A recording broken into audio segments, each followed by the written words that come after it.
৭১-এর সঙ্গে ২৪ মিলিয়ে ফেললে তা বিপর্যয়ের কারণ হবে বলে মন্তব্য করেছেন মুক্তিযুদ্ধ বিষয়ক মন্ত্রী আহমেদ আজম খান।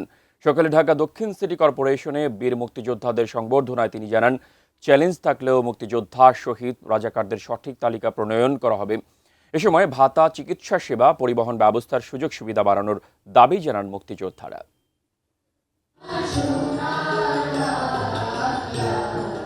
মহান স্বাধীনতা দিবস উপলক্ষে বীর মুক্তিযোদ্ধাদের সংবর্ধনা জানালো ঢাকা দক্ষিণ সিটি কর্পোরেশন। গুলিস্তানে নগর ভবনে আয়োজনের শুরুতেই ফুল দিয়ে শুভেচ্ছা জানানো বীর মুক্তিযোদ্ধাদের। স্মৃতিচারণে মুক্তিযোদ্ধারা ফেরেন পুরনো দিনে, তুলে ধরেন তাদের প্রাপ্তি অপ্রাপ্তির গল্প।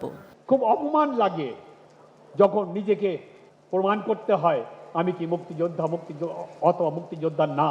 আমাদের দেশে সমস্যা ছিল, সমস্যা নিরসনে ওই আন্দোলনটা কাজে এসেছে, কিন্তু আমাদের দেশ স্বাধীন হয়েছে ৭১ সালে। ভবিষ্যতে মেয়র নির্বাচিত হলে ঢাকা মহানগরের সব অসচ্ছল মুক্তিযোদ্ধাকে সচ্ছল করার দায়িত্ব সিটি কর্পোরেশন নেবে, আশ্বাস দেন ঢাকা দক্ষিণ সিটির প্রশাসক মোহাম্মদ আব্দুস সালাম। ৩২ ইঞ্চি জেভিকো টিভি এখন মাত্র ১৫,০০০ টাকায়, সাথে পাচ্ছেন ৩ বছরের প্যানেল ওয়ারেন্টি।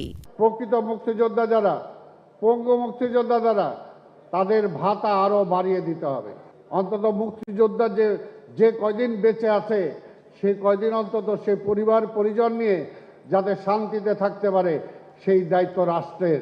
আয়োজনের প্রধান অতিথি মুক্তিযুদ্ধ বিষয়ক মন্ত্রী ৯০ আর ২৪-এর গণ অভ্যুত্থান এদেশের মানুষের অর্জন তা মনে করিয়ে দেন।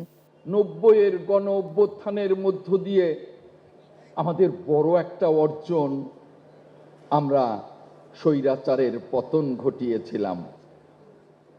২৪-এর ছাত্র জনতার অভ্যুত্থানের মধ্য দিয়ে আমরা ফ্যাসিবাদের পতন ঘটিয়েছি। আমাদের বড় একটা অর্জন।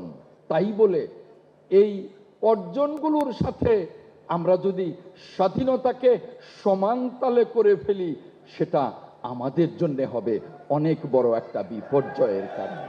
মুক্তিযোদ্ধাদের পুনর্বাসনে আলোচনা করে প্রয়োজনীয় ব্যবস্থা নেওয়ারও আশ্বাস দেন এ সংবর্ধনা আয়োজনে। সঠিক তালিকা জাতির সামনে প্রকাশ করব ইনশাল্লাহ। মুক্তিযোদ্ধারা অসুস্থ হলে যাতে বিনে পয়সায় তাদের সুচিকিৎসা করা হয়, এই বিষয়গুলো আমাদের বিবেচনায় আছে।